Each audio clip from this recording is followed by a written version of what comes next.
Okay, we'll try and get to them all, but you know, I don't think we can do all these problems in one sitting, people. But then again, maybe that's a good sign that you guys are actually doing the homework. Anyway, like I told you, next quarter, homework is we're gonna have to do something. Homework is gonna be checked daily. None of this day of the test business. That's for responsible students. Yes. Where are the tissues? We ran out. Just grab some clean napkins back there. No, but because usually in AB, usually halfway through the quarter, they figure out, oh, I can't like wait till the night before to do everything. You can't. You haven't figured it out. It doesn't work. All right, where we go. Now, in the other class, their problems were they couldn't simplify. That was the problem. I don't want to say anything. Fine. Y equals sine inverse. Now, in order to do these problems, you have to have these derivatives memorized. Can I assume we have these memorized? Okay, because I'm going to be calling the people here. Okay, y prime, okay, sine inverse box. What is the derivative of sine inverse box? Wait, what is that number in the parentheses? No, number 5. No, in the parentheses. 3 over t squared. 3 over t squared. Does that mean you don't have your textbook? I do. Okay. Okay, Tran, you're up. Go. Tran. Sine inverse box. 1. 1 over 1. Oh, square root of 1 minus box. Okay, box. I'll accept that box. Squared times the root of box. Okay, what's the derivative of the box? See, that's the first step. You have it memorized. That's good. Okay, now how do you take the derivative of this box? I'll give you a hint. Change it to 3t to the negative 2. Negative 6. Oh, sound like two people now. Negative 6. I thought we were T asking to the. everybody. Okay, there you go. 2 points. Right there. Boom. Wait. Wait, why won't you do the quotient rule? I don't know. Oh, you can. You can do Oh. quotient. But why? Because this is a constant. Oh. This is a constant. When you have a number, you can always toss it on the side like an unwanted pet, right? Yeah. Okay. Now, okay, now some of you, I want to use quotient rule, then you gotta go like this. Low, d high, but the derivative of 3 is 0, right? Right. Low d high minus high d low, all over denominator squared we go. And you're gonna find that it's the same answer. Okay. But that one looks are you kidding me? Okay, I guess. Is this April 1st or something? No, the quotient rule is not easier. It is not. Okay. Okay, this is correct. Okay, but here's the problem. Now you gotta simplify this. I want to simplify that. Simplify the other one. It simplifies to this. That's what it does. Okay, here we go. 1 over the square root of 1 minus, now if you square a fraction, you gotta square both the top and the bottom. And you probably want to change this to negative 6 over t cubed, right? Because most of you don't like negative exponents. We just write it like that when you take derivatives because it's easier.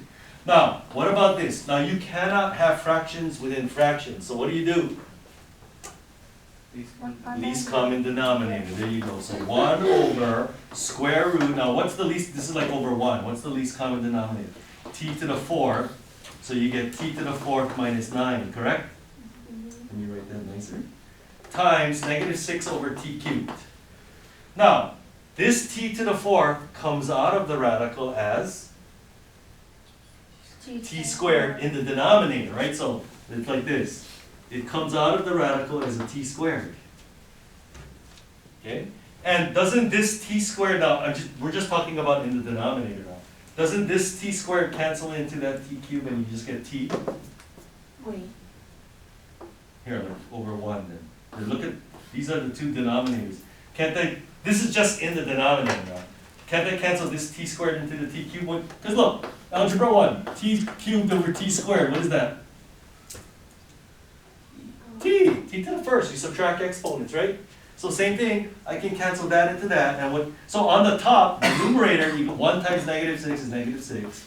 In the denominator, you're gonna have t, right, this cancels into that, and the square root of t to the 4th minus 9. Boom, there's your answer. Okay, so the problem, see, the problem is not calculus, it's pre-calculus. Because anybody can memorize these derivatives, right? You just memorize it and then you gotta put it in algebra. Okay, number 7, let's keep moving. Ah, this looks like a test question here. It's a little bit easy.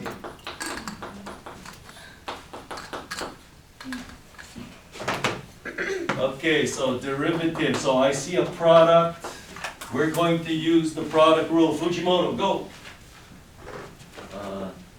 1 times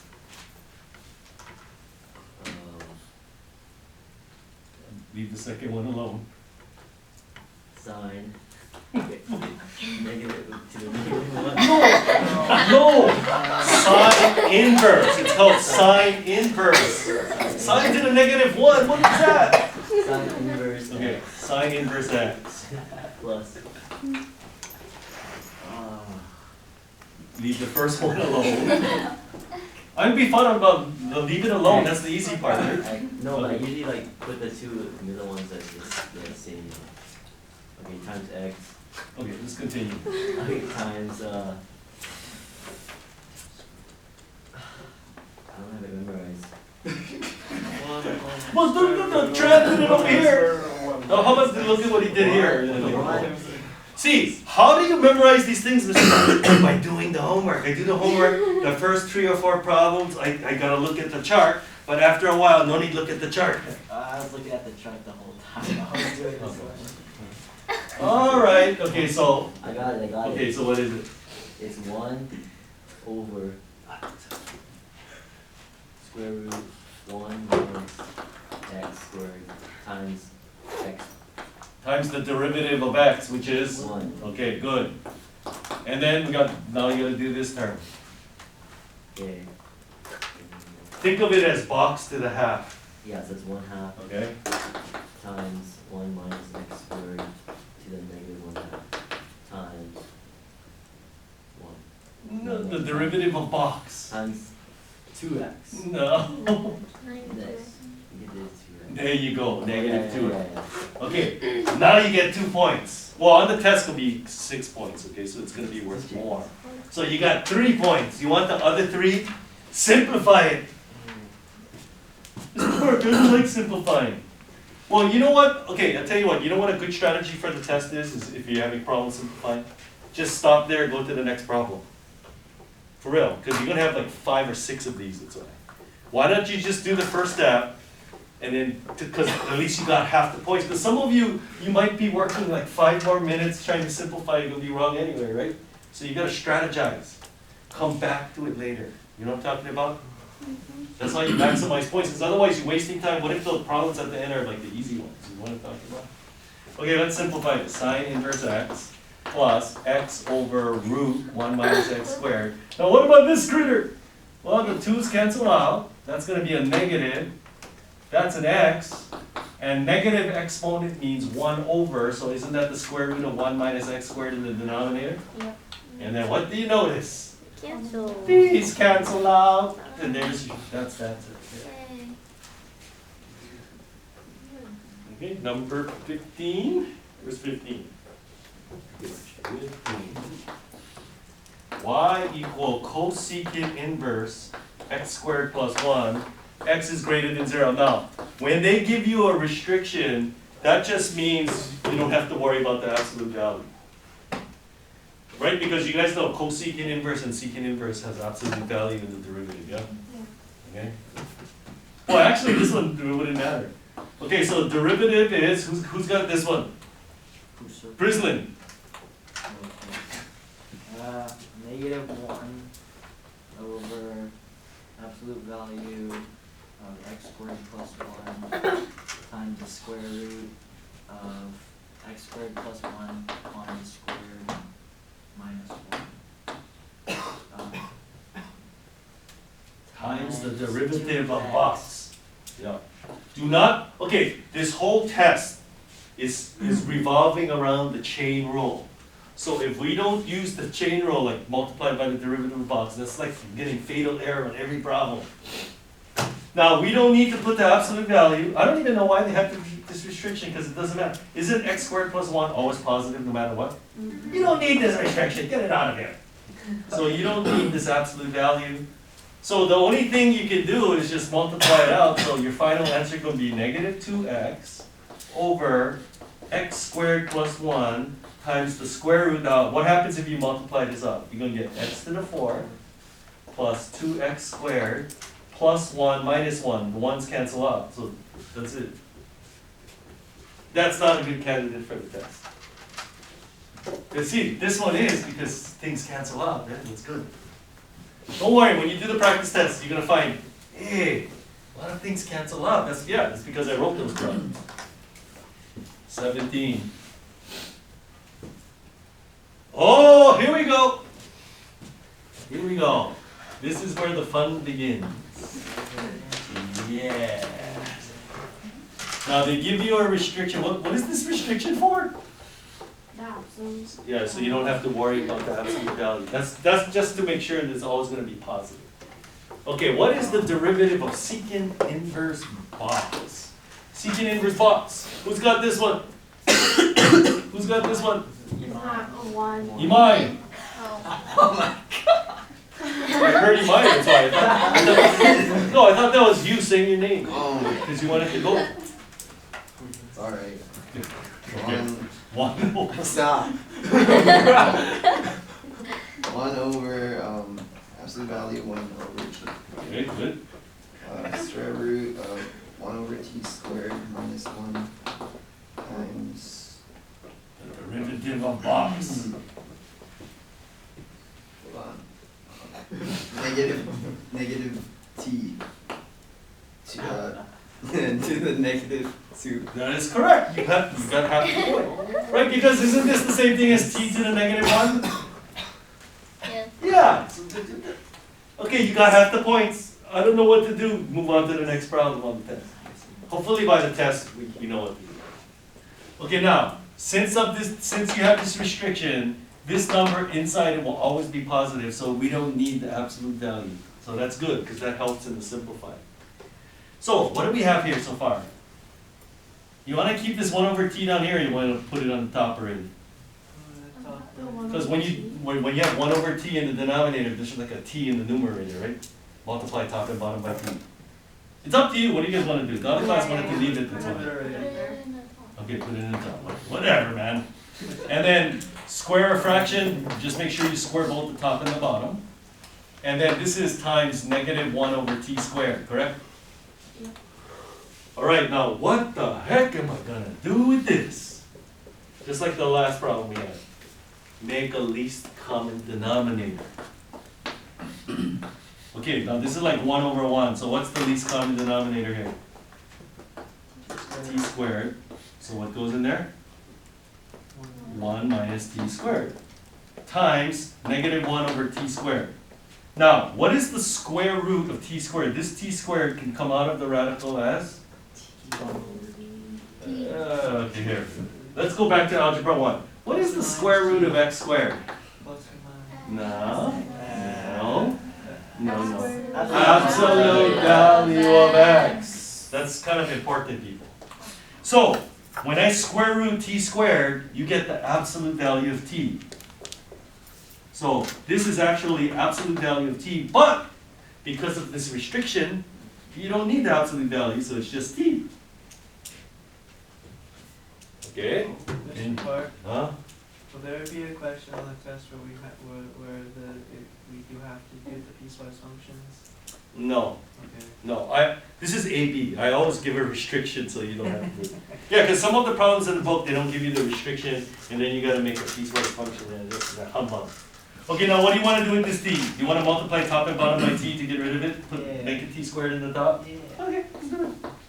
And then it cancels out. Yeah, the exactly. square. So times negative 1 over t squared, the t squareds cancel out, and your final answer is negative 1 over the square root of 1 minus t squared. Woo! That was pretty nice, huh? But look, the first step is the only time you apply calculus. Everything else is just algebra 2. That's what it is. It's actually algebra 1, but. Now, did anybody come up with something brilliant another way to do this problem? Usually there's 1 or 2 people. But not this year. Now, some of you might have noticed that, hey, Mr. Park, instead of doing this, why don't I change secant inverse 1 over t to cosine inverse t?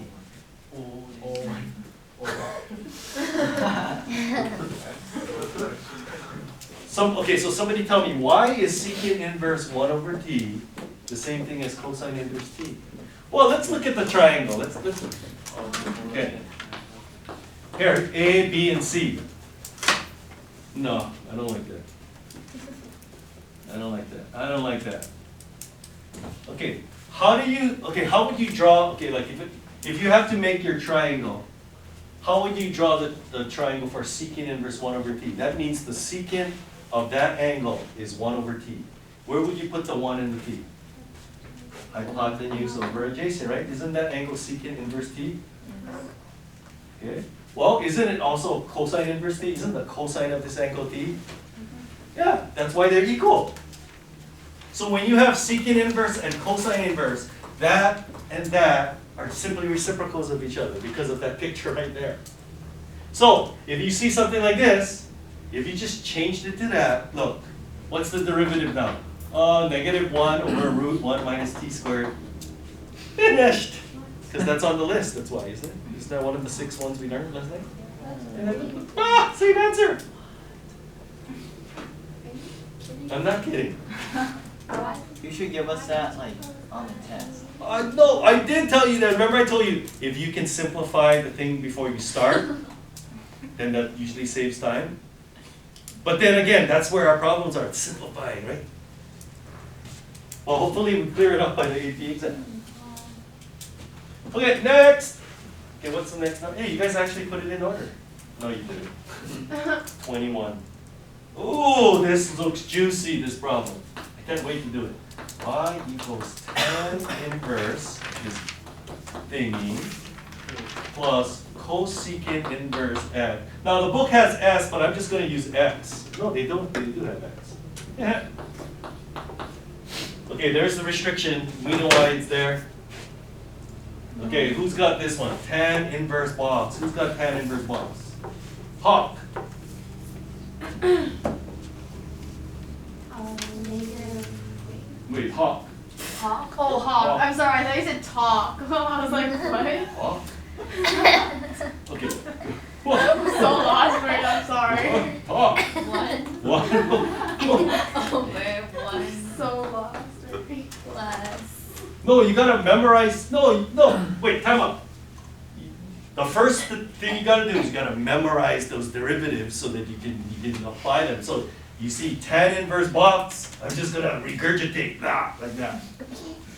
Root x squared minus 1 squared. Okay, 1 over 1 plus box squared times the derivative of box. Go.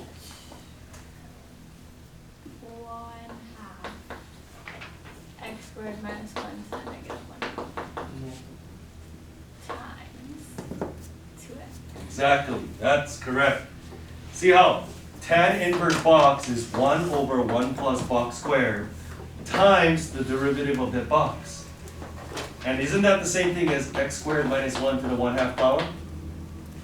So how do we take the derivative of box to the half? 1/2 box to the negative half times the derivative of that box. So in that problem we had box within box within box. And then this next one here, you just regurgitate. Who's got this one? Suga. Regurgitate. 1 over absolute value.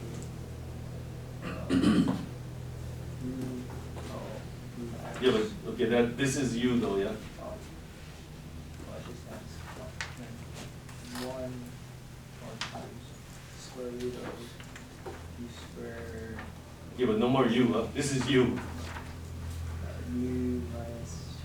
Look, This is the u. X squared minus 1. Okay, x squared minus 1 times the derivative of that, which is 1. But since we have this restriction, we don't need the absolute value. Woo! Okay, I got half the points. Now it is time for simplifying. Wait, is it negative? What? Oh yeah, it's negative. Okay, plus. It's good call. Okay, 1 plus, what happens when you square this radical? And you have the x squared No minus more radical. Hey, the 1's cancel out, I like that. And then over here, can I cancel the 2 with the 2? Yes. Yeah, and then you get x over, negative means 1 over, so square root of x squared minus 1. Minus 1 over x root x squared minus 1. Now, is there anything I can do here? Can I cancel this x into this x squared? Yeah, x cancels into x squared, so you just have x left. So what do we have? We have 1 over x root x squared minus 1 minus 1 over x root x squared minus 1, and what do you know? That's 0. Wait a minute, Mr. Park, like when the answer comes out 0, do you even think like, hey, if the answer is 0, what does that mean about the original function? No. Think about it, what do you take the derivative of and you get 0? Vertical line. A number, a constant. So that means this is actually a constant. It's a number. What? What? Why is it so confusing? Okay, never mind, just get the answer. Nobody will get hurt.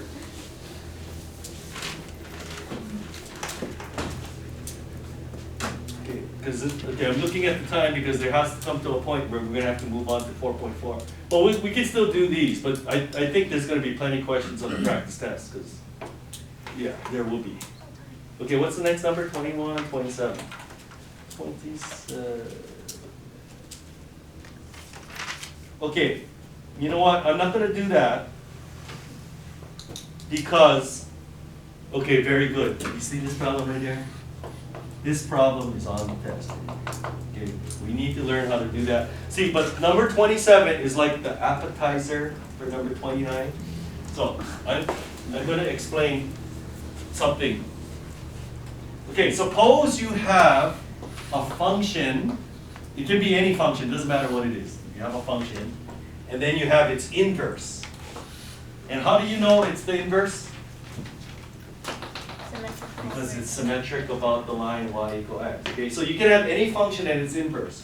So if you have a point on the graph of the function, let's say it's a comma b, then what would be the corresponding point on the inverse?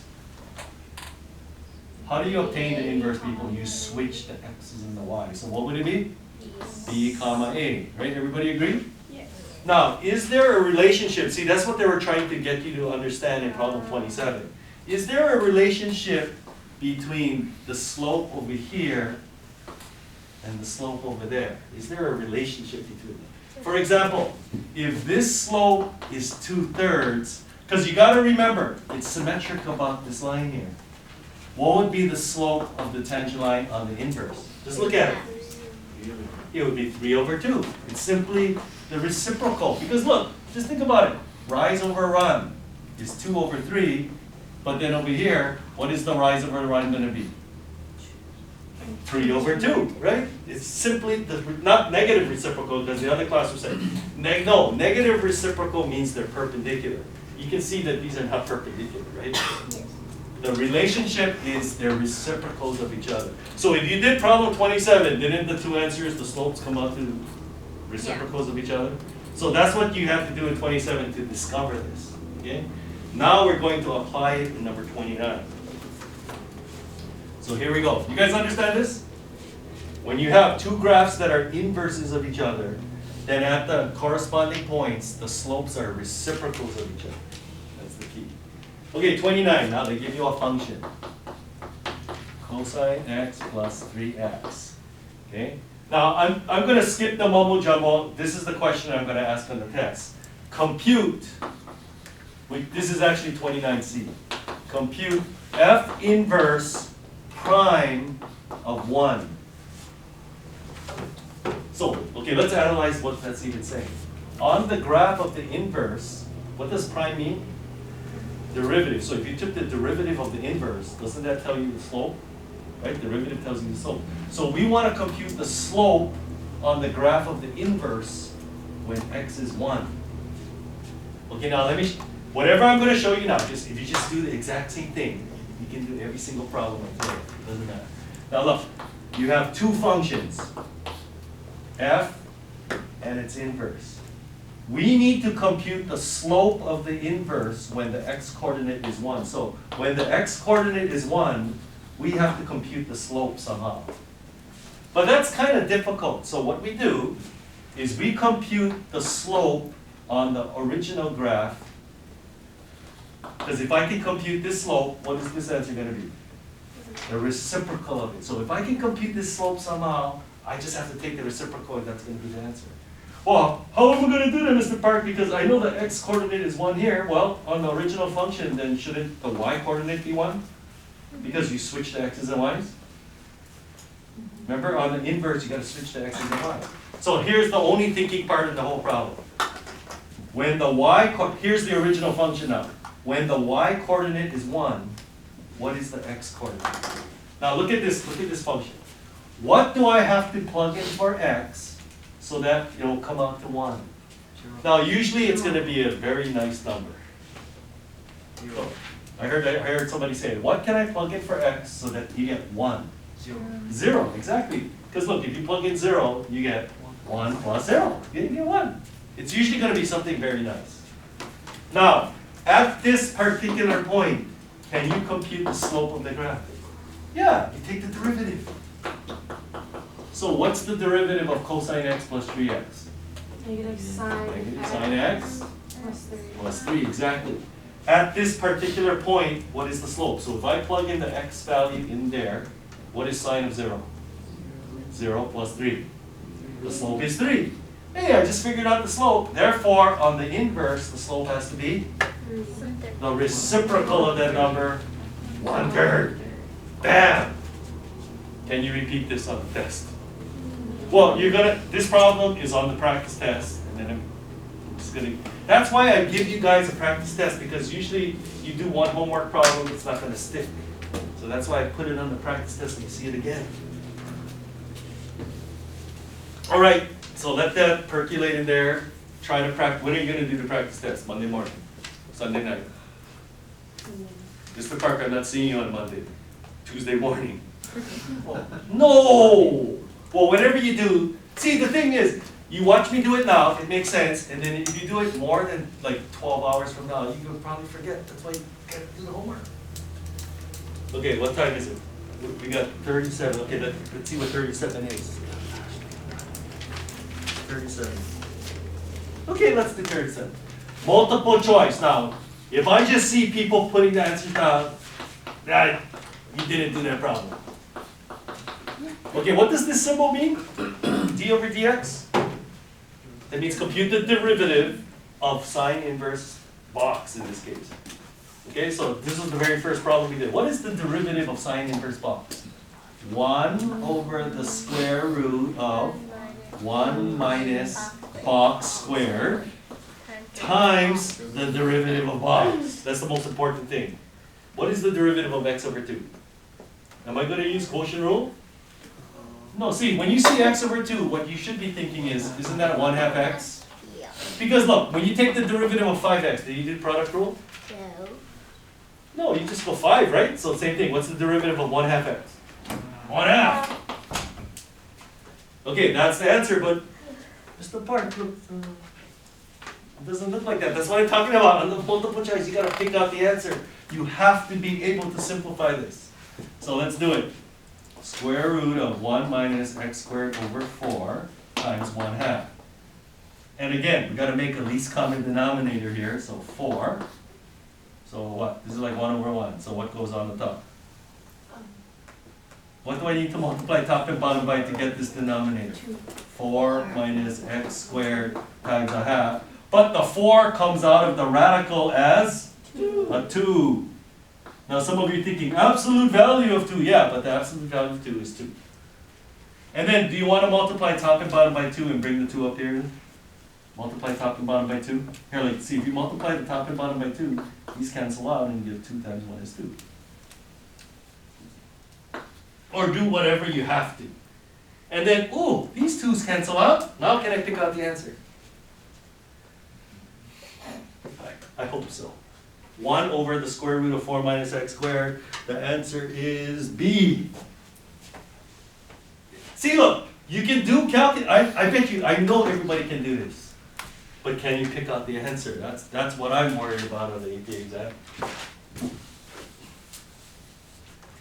You know these multiple choice things, these are all actual AP exam questions. That's why I assigned them. Okay, let's move on. Oh gosh, we only got 10 minutes. We're in trouble. Okay, let's just go through, oh, I see a lot of even ones here. That's fine, I'll do them, but then if you run out of time, you have to put it. Okay, let's review the derivatives that you needed to know for this. What's the derivative of e to the box? Yeah. Sorry, the 2 and the 4 are actually for the quick quiz part. Oh, for this one. No, for that one, sorry, 2 and 4 was actually for the quick quiz. It's me. Oh, this 2 and 4 is this 2 and 4? Yeah, sorry. Oh, good, that's like, okay, that's good. I like that. Good, because I was thinking, oh, e to the box, right? The derivative of e to the box is e to the box times the derivative of box. And the derivative of natural log box is 1 over box times the derivative of box. Okay, number 8. Y equals x squared e to the x. Okay, I know what the problem is without even looking. Except I did look. I bet you guys didn't distribute that minus sign. That's what I think. No, we just want to know the answer to this part. Okay, look, I see a product here. You gotta use product rule. Here's another product. You gotta use the product rule, but you gotta distribute that minus sign, people. Okay, so let's do the product rule. Who's got this first one? Sakamaki. Okay. First one. 2x times e to the x Mm-hmm. plus x squared times e to the x minus e to the x plus x times e to the x. That's exactly correct. The derivative of e to the x is just e to the x because the derivative of x is 1, that's why, right?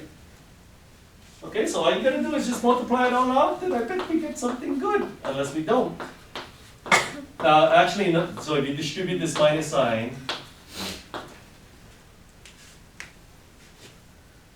lose money, see? When they make problems, they don't care how it comes out. There's no canceling. What did I do wrong? Where? This right, huh? No, this is right. So all you can do, these are the only two things you can add together, right? So what do you got? X squared e to the x, that's this term. And then what is 2x e to the x minus 1x e to the x? 1 Plus x e to the x minus e to the x. And then the only thing you can do is factor out an e to the x, so you get x squared plus x minus 1. Yeah, I don't. Don't worry, the ones I have for you are way better. Not even close. Okay, number 16. Y equal natural log x quantity squared. Okay, let me ask you a question. Now the class failed, that's why. Can I put the 2 in the front since you have a logarithm? Can I drop the 2 to the front? No, very good, you can't. Yeah, the only time you can drop the 2 to the front is if it's like this. This one, the 2 can be put in the front. But if the whole quantity is squared, you cannot put the 2 in the front. No, okay. So what do I have here? I have box squared. Box squared. Okay, so what? 2 box to the first times the derivative of box, which is 1 over x times the derivative of x, which is 1. The derivative of natural log box is 1 over box times the derivative of box. And then this one, there's no real, look, this is the only thing you can do. Shall I cancel out the x's and get a fatal error? Cancel out? No, yeah. Cancel out the x's. Okay, what number 16? Number 20. Even problem. Sneaky, yeah, you guys. y equal x ln x. Hey, this is an example I did last time. Let's see if we do it again. Okay, so y prime equals, okay, I see a product over here. Who's got the product rule? Nakamura. ln x plus x times 1 over x minus 1. That's correct. Use the product rule. The derivative of natural log x is 1 over x times the derivative of x, which is 1. What is x times 1 over x? 1, but then the 1's cancel out, so that's your answer right there. Woo! Whoa. 23. That one came out nice, but believe me, you can get a much longer one than this. Y equal log base 2 of 1 over x. Okay, now what did I tell you guys yesterday? When you have any log that's not base e, if it's not a natural log, what do? You change the base. So I'm going to write it down again. Log base b of a is equal to natural log a over natural log b.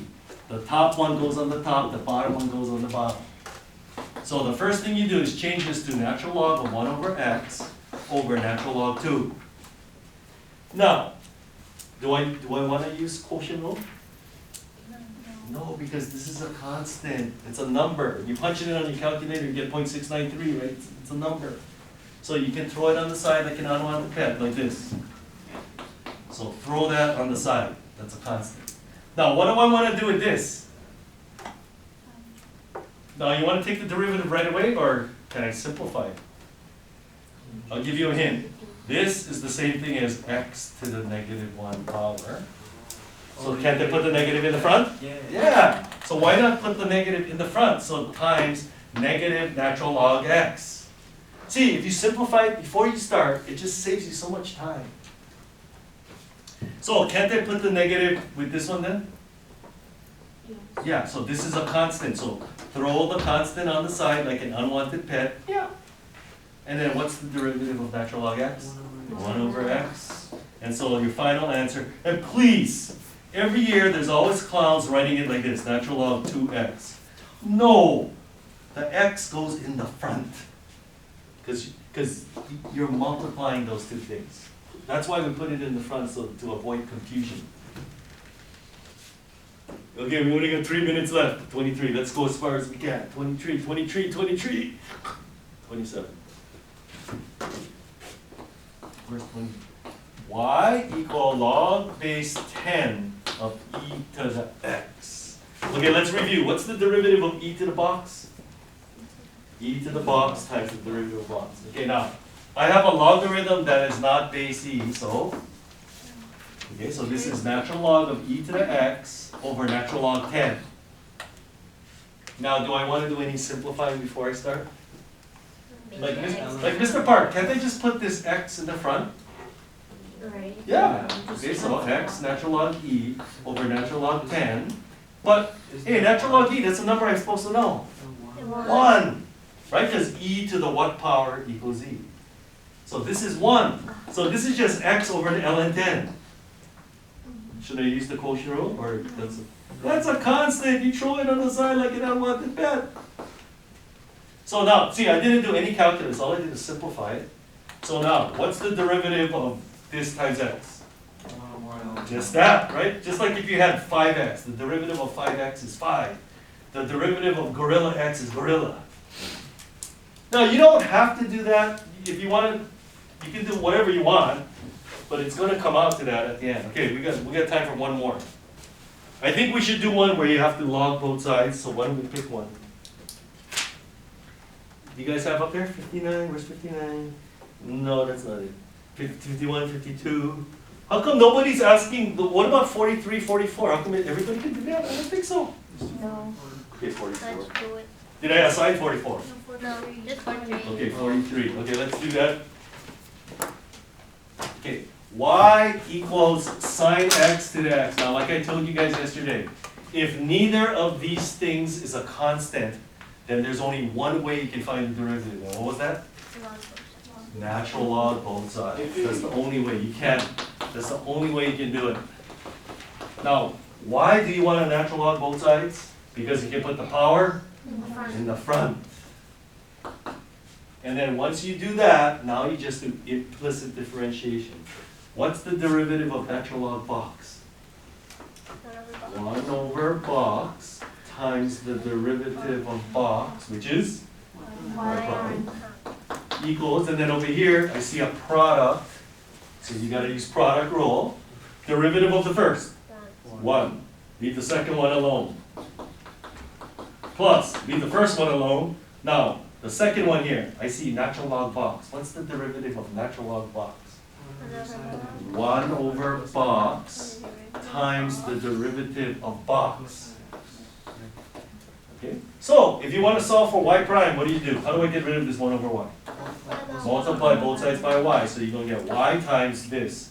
And the only thing you can really simplify is cosine over sine is cotangent. Now, for me, if you left the answer like that, I give you full credit, but on the AP exam, multiple choice, they're going to substitute this thing for y there. So you just got to be able to pick out the answer. Okay, the bell's going to ring. So, when is the test for you guys? Tuesday or Wednesday? Okay, so, yep, that's the last one. So, let's get that practice test done. What?